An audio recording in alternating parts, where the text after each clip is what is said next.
Hey y'all, Brody Mode here. Welcome back to the channel. Today we're going to be watching Dr. Phil. He is going to be covering the body language of the Vance Walz vice presidential debate from last night. So I heard this is really interesting. I kind of get a sense of how the two VP nominees might be feeling, not what they're saying, but how they're feeling. So we're going to get a little bit more insight into some of the body language that they were presenting from last night. So I'm really excited to get into this one, to kind of see if maybe there's another story that can be told from the analysis of this VP debate. So let's go ahead and get into things. Now, Scott, you watched tonight's debate really closely. What was your general feeling about the two candidates in terms of their preparedness, their composure, and how well you think they connected with the viewer? We saw opposites, polar opposites. They were both prepared, but one is not as good at being a debater as the other, not as relaxed. Okay, hold on. Which one do you think who do you think he's talking about? He says one of them is not as a relaxed debater as the other. Walz. So you think one is more skilled at debating? Oh, very much so. And how many of you think that's J.D. Vance? How many of you think, no, he's talking about Walz? Just you? What? All right, see, what am I going to do with you? All right, so who is the more experienced and relaxed debater? J.D. Vance. Very Yeah, smooth definitely. movements. His illustrators, when we illustrate, that's how your brain emphasizes specific words and phrases, like I did just then, specific words and phrases. And when he makes his illustrators, they're right on the money, right on time. And when they go away slowly. They're very smooth. Whereas you look at Walz, his are very fast and very, very quick, and his arms stay close to his torso. What's that mean to you? That, to me, when I'm looking at a behavior that is trying to decide if somebody's if they're open or confident, and you see this, that's not good. Okay, because they're tucking in for protection, Yes, right? they're tucking in for protection. They're in here. And Vance has given Can't tuck. a lot more interviews than Walz and Harris combined, so maybe he's gotten a little more comfortable under fire. Sure looks it. Sure looks Yeah. it. Do you think it helped him get his message across? Very much so, especially Really? in a couple of spots we'll talk about. Okay, you want to show us what they are? Yeah. All right, let's go. You want to go over to the screen here? Yeah, let's take a look. All right, show us what you got. All righty. Okay. See what this Now, first... this is Vance, where you say he does come across Oh, this is cool. They as got a confident here. little screen. Does that mean he's more believing what he's saying? Oh, yes. This is someone who is a true believer, who believes in what he's saying, being completely honest with what he's saying, nothing to hide at all. All right. So And what are we looking for? what we're going to look for, we'll look for the head tilt as this section right in here of his head. We'll look at that, and we'll say, okay, well, what's happening? As he's talking, it looks like he's listening. When we listen, our head tilts a little bit, and that right ear comes forward a little bit. When he's looking at Walz, what we're seeing here, we're seeing this begins panic almost, because he doesn't know what to say. See how he backs up there? And he's thinking? This is called the grief muscle.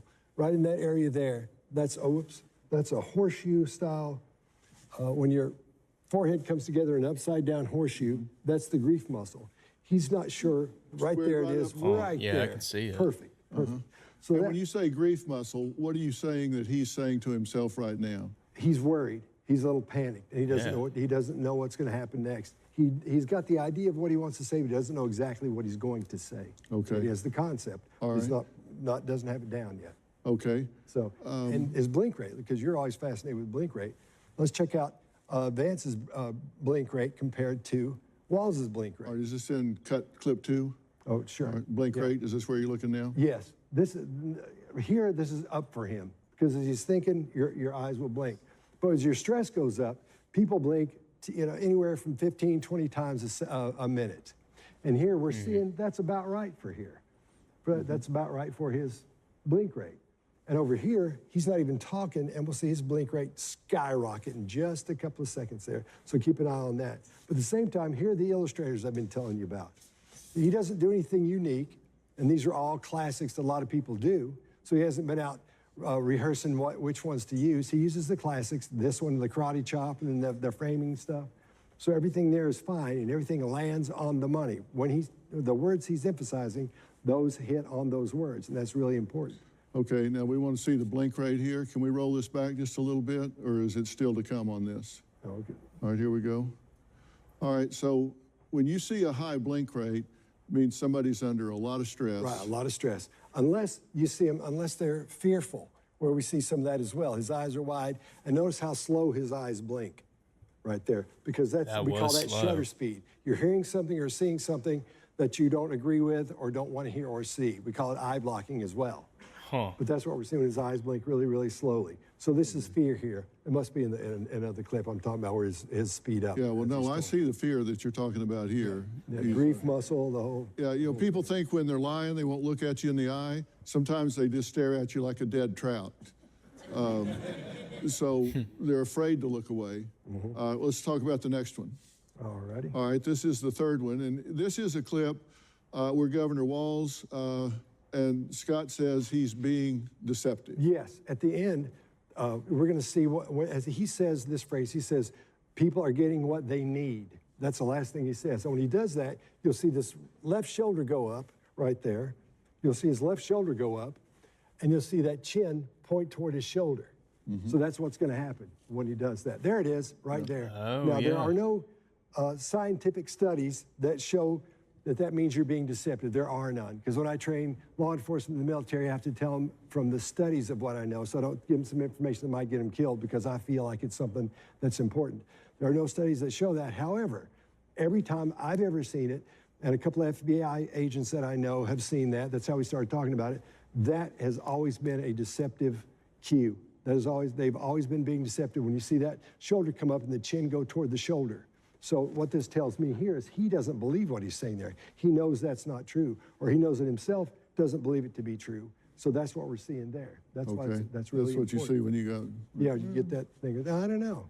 I don't know where we're going. All right, you're scary. So. All right, now things got a little heated, and here's an example of Senator Vance taking control of the situation. Show us this clip. This is a masterful taking over the conversation. When the moderators try to stop him. But thank you, Senator. We have so much to get to. Margaret, I think this part was crazy. Turn out of the economy. Thank Margaret, you. the rules were that you guys weren't going to fact check, and since you're fact checking me, I think it's important to say what's actually going on. Pay attention to that. All right. Those I bet that means what he did here stop. was masterful, because he took over as they're trying to shut him down. He sticks this up, which is called a regulator. Regulators are what you use when you're trying to control a situation. Slow something down, speed something up, you stay there, you come over this way, you all do this. Those are regulators, because I'm trying to control what's going on. A lot of times when someone starts to, when you're trying to shut somebody down, you'll step up and go, wait, wait. That makes the person, that ramps him up. He does his very slowly. He comes up like this and just sticks his hand up and starts speaking softly, then gets louder as he goes. Not a lot louder, but loud enough where they can hear him and they know there's no way out of it, and he keeps speaking. And so he took control of the conversation at that point, and they were listening to him. Okay, now the next one is China, Hong Kong, when he's talking about was he in Tiananmen Square or not. Oh, yeah. And he said, were you there or were you not? Weird. Right. And what do you want to look for in that? Oh, I'm going to look for the things that tell us we know he wasn't there. And this, I'll put all my money on this. And we're going to see fear, we're going to see panic, we're going to see shame, and the grief muscle as well. So we'll throw everything's in this one. All right, let's take a look and we'll listen. You said you were in Hong Kong during the deadly Tiananmen Square protests in the spring of 1989. But Minnesota Public Radio and other media outlets are reporting that you actually didn't travel to Asia until August of that year. Can you explain that discrepancy? Yeah, well, and to the folks out there who didn't get at the top of this, look, I grew up in small rural Nebraska, town of 400, town that you rode your bike with your buddies till the streetlights come on, and I'm proud of that service. I joined the... Yeah, as that head goes sideways, that's panic. Because he's not sure how he's going to defend this. He knows the question's coming, so he's got something ready, but it's not coming out the way he thought about it. So he's got inner dialogue going on. He's thinking about it. That's why I see that head turn, those eyes get really, really wide. Yeah. I know what that looks like. That's what's happening. It sounds stressful. Yeah, and you see the grief muscle again here. Glad I'm not him. Oh, yeah, the upside down horseshoe right there. And the rest of this This is panic. We see his eyes doing this. That's panic. And this, yeah, I know. And these up here, usually we look at that and we say, oh, that's disgust or whatever. But this is a panic mode. See how his head's coming forward and his chin is up like that? He's trying to get that out as fast as he can. And this is one of the only illustrators we see from him as he's talking. And this is the one that's come out further from his body than anything else, because he's trying to make sure I want you to believe me. You got to believe me. That's what we're seeing, the panic here in that. Wide eyes, grief muscle, and everything's far out. Let's finish the clip here.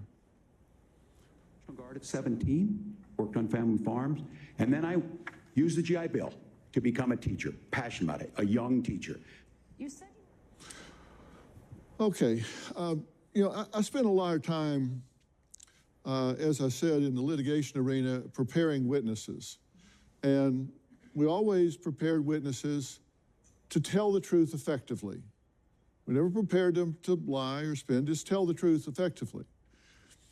And don't you agree that if someone asks you a question and you want to be persuasive, you should answer the question first and then explain it?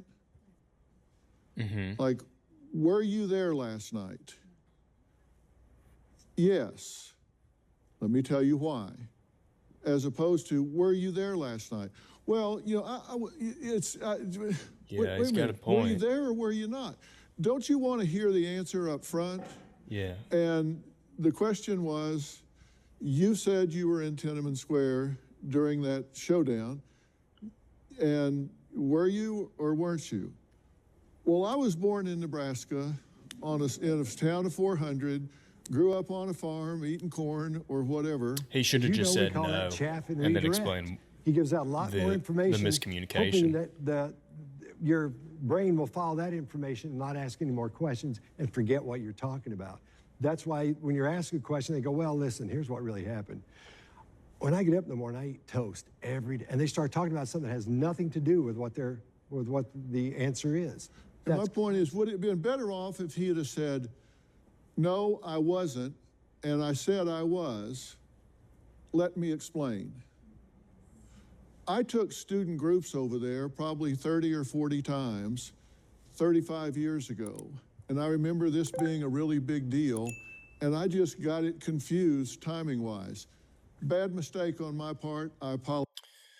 Well, that was pretty interesting. I think, you know, maybe that was a little biased towards just calling out, you know, the body language of Tim Walz. I think, you know, Vance did, I guess he looked more confident, but he seemed to be picking on Walz a little too much. And I don't know, they didn't really talk about any of the positives. But I get it. Like, he did look scared, and Vance did look a little more confident up there. Well, he looked a lot more confident. So, yeah, I mean, this is interesting. Dr. Phil, I mean, always a delight to watch some of his videos. But, yeah, be sure to give this video a like if you enjoyed it. I can watch more Dr. Phil if y'all want.